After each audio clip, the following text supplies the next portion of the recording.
It was supposed to be a courtesy visit, a quiet afternoon demonstration on a restricted army training ground that would never make the news.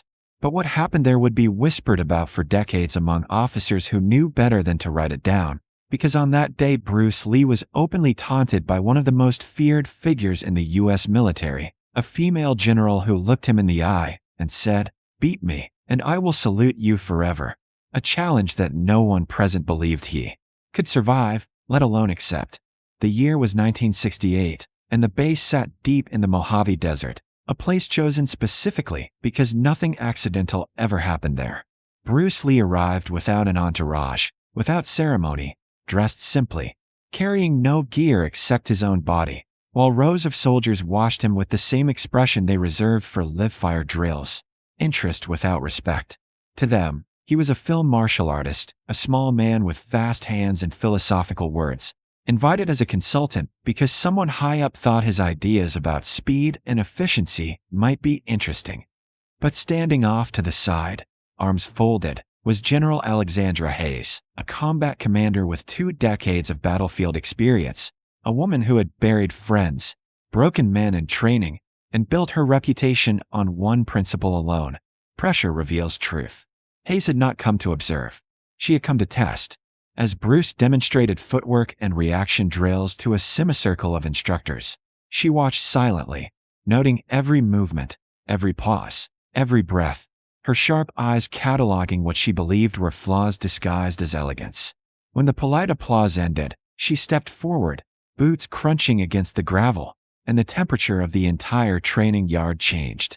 "Is that the demonstration?" she asked, her voice cutting through the air, calm but edged with something sharper. Conversations died instantly. Bruce turned toward her without tension, as if he had been expecting her to speak all along. "That's a demonstration of principles," he replied evenly, "not outcomes." A few instructors exchanged glances. Hayes smiled, but it wasn't amusement. It was the smile of someone who had already decided the ending of a story. She circled him slowly, like an officer inspecting a weapon she didn't trust, then stopped directly in front of him, close enough that rank alone should have forced him to look away. "Principles don't survive chaos," she said.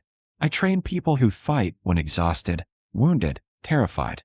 People who don't care how clean a movement looks." Bruce listened without interruption.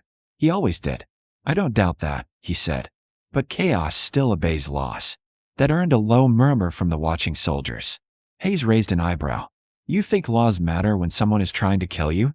Bruce's expression didn't change. "They matter more." For a moment, no one spoke. Then Hayes did something no one expected. She removed her cap, tucked it beneath her arm, and stepped onto the training mat. "Let's stop talking," she said. "One round." Several instructors stiffened. Someone started to protest, but she silenced them with a raised hand. "No rank," she continued. "No ceremony. Just reality." She looked directly at Bruce Lee. "If you beat me, clearly, decisively, I will salute you every time I see you, in uniform, in public, without explanation." A few soldiers sucked in breath. A general salute was not symbolic. It was acknowledgement of authority, of legitimacy. Hayes leaned slightly forward. "If you can't," she added, "this ends here. No more demonstrations. No more military interest in what you teach." The offer wasn't fair. It wasn't balanced. It was designed to crush him. Bruce weighed less than most of the men watching. Hayes was taller, stronger, trained specifically for close-quarters brutality. This wasn't a sparring challenge. It was a statement, and everyone knew it. Bruce didn't answer right away. He glanced around the yard, at the soldiers whose lives were shaped by hierarchy and force, at instructors who had spent years learning to dominate through pressure, and then he looked back at Hayes. "Very well," he said quietly. No bravado, no smile, just acceptance. The yard was cleared with military efficiency. No pads were brought out. No rules were spoken. Hayes removed her jacket, revealing forearms lined with old scars and muscle built through years of repetition under stress. She didn't stretch. She didn't bounce. She stood still, balanced, breathing slow, the posture of someone who had ended fights before they began. Bruce slipped off his shoes and placed them neatly at the edge of the mat, a small, almost ceremonial act that drew confused looks from the crowd. "Whenever you're ready," Hayes said. Bruce relaxed his shoulders. "You may begin." That alone unsettled her. She attacked without warning, a direct, explosive advance meant to overwhelm and collapse space, the kind of movement designed for trenches and hallways where hesitation meant death. Her elbow cut forward with force that would have shattered bone. Bruce wasn't there. He shifted just enough, not backward, not wide, but into a space Hayes hadn't accounted for, her strike passing close enough to brush air where his chest had been. She adjusted instantly, sweeping low for his base, but Bruce checked the leg and redirected, stepping inside her range with an economy of motion that made several instructors straighten unconsciously. Hayes felt it then, not defeat, but resistance she hadn't anticipated. She pressed harder, advancing, testing angles, applying constant pressure, but Bruce never retreated. He angled, entered, exited, each movement smaller, quieter, until the difference between them was no longer size or strength but timing. Then Hayes committed, just a fraction too much, and in that instant Bruce touched her shoulder, not striking, just placing his hand, while two fingers of his other hand settled lightly against the side of her neck, precisely positioned. Hayes froze. Her body obeyed before her mind caught up. Balance disrupted. Breath interrupted. Control removed without pain. Bruce stepped back. "If this were combat," he said softly, "you wouldn't fall. You'd stop." The silence was absolute. Hayes straightened slowly, testing herself, realizing with a clarity that unsettled her more than injury ever could that she had been given a choice instead of a consequence. Then, in front of every soldier present, General Alexandra Hayes raised her hand and saluted Bruce Lee, her posture perfect, her expression unreadable, sealing a promise that would echo far beyond that desert yard. What no one realized in that silent moment after the salute was that the real test had not yet begun, because General Alexandra Hayes had never been a woman who accepted surface truths, and the moment her hand dropped from that salute, she made a decision that would push Bruce Lee far beyond a single exchange on a training mat. The soldiers slowly exhaled, conversations restarting in low, uncertain murmurs, but Hayes didn't move away. She studied Bruce the way she studied battle reports, searching for what had been hidden between the lines. "One clean moment doesn't change doctrine," she said at last, her voice steady but no longer dismissive. "Pressure does." Bruce inclined his head slightly. "Then apply more," he replied. That answer sealed it. Within an hour, Bruce was escorted deeper into the base, past administrative buildings and training yards, to a closed combat hall reserved for advanced instruction, a place where mistakes were corrected harshly and quietly. No spectators this time. No applause. Just concrete walls, scuffed mats, and a small group of senior instructors handpicked by Hayes herself. These were not ceremonial fighters. These were men and women who trained soldiers for last resort encounters, for moments when weapons failed and panic took over. Hayes addressed them without preamble. "You will test him," she said. "Not one at a time. Not politely." She turned to Bruce. "You said chaos is loss. Show us." There was no taunt in her voice now, only expectation. Bruce removed his jacket and placed it aside, the same calm precision in every movement, while the instructors spread out instinctively, forming loose angles without being told. Hayes noticed that. She noticed everything. "No injuries," she added. "We're here to learn, not to explain this to doctors." Bruce met her gaze. "Then they must listen to their bodies," he said. The first instructor moved without warning, a grappler built like a concrete pillar, closing distance fast, arms reaching to crush space. Bruce didn't resist strength with strength. He yielded half a step, redirected the momentum, and guided the man past him with a turn of the hips that sent him stumbling into empty space.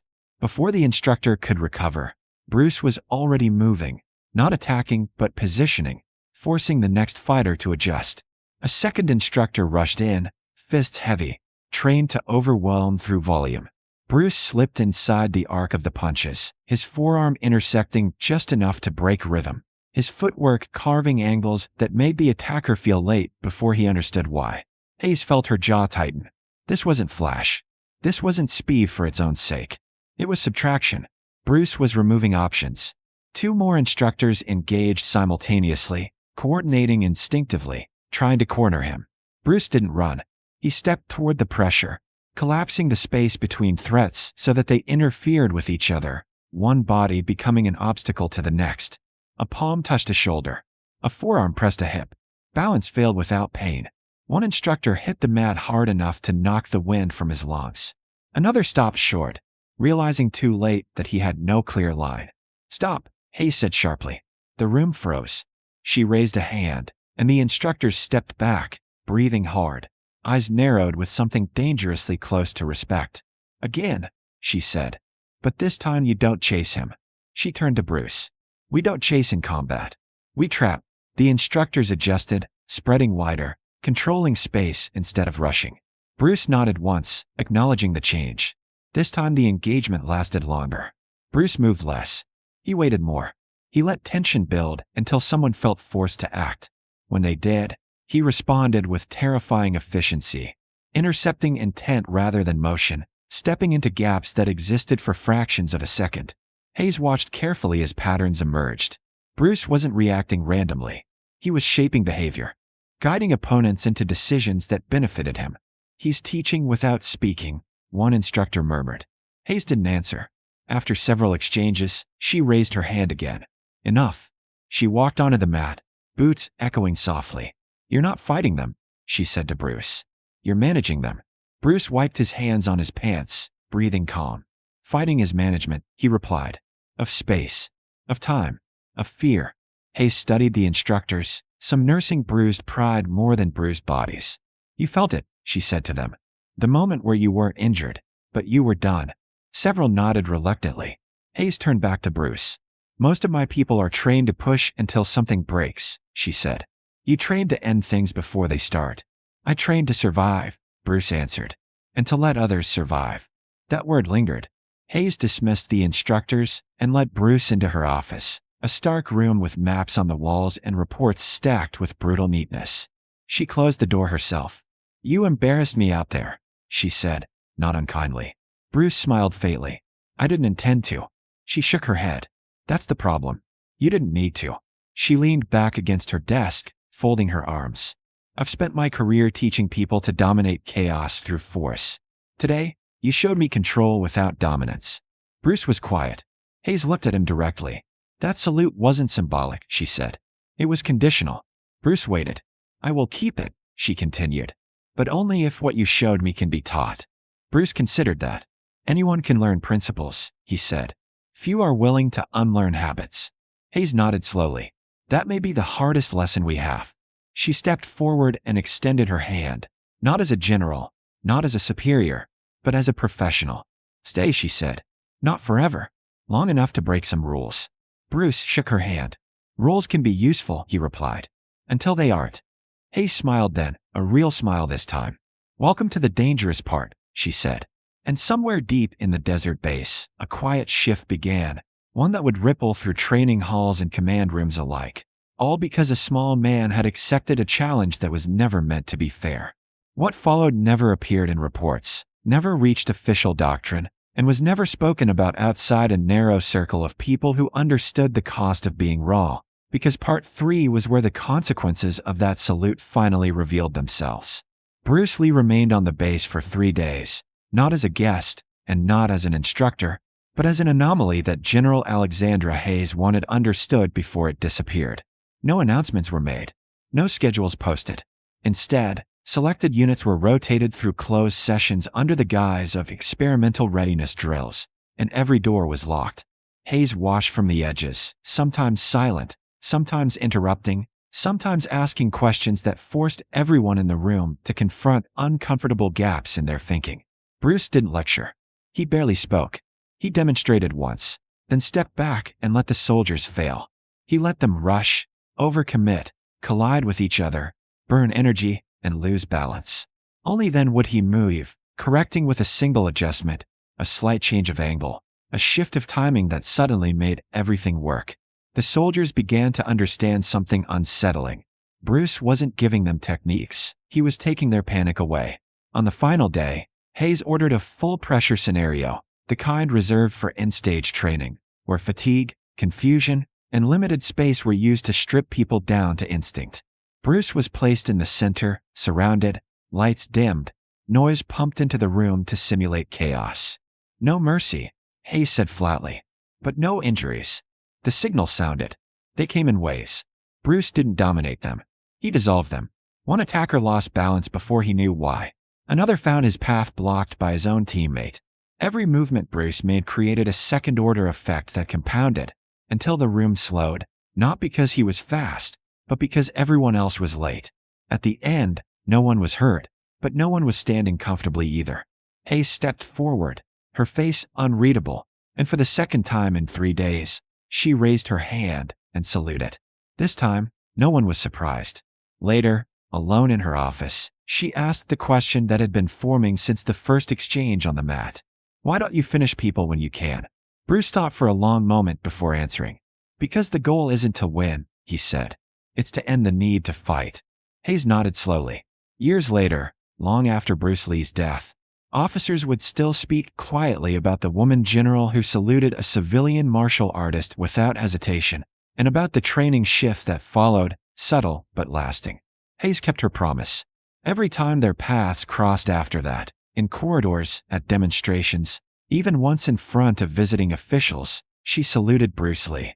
No explanation. No justification. Those who asked were told only this. He showed us something we couldn't afford to ignore. And that was the final lesson. Some victories don't look like domination. Some salutes aren't about rank. And some challenges change more than the people who accept them.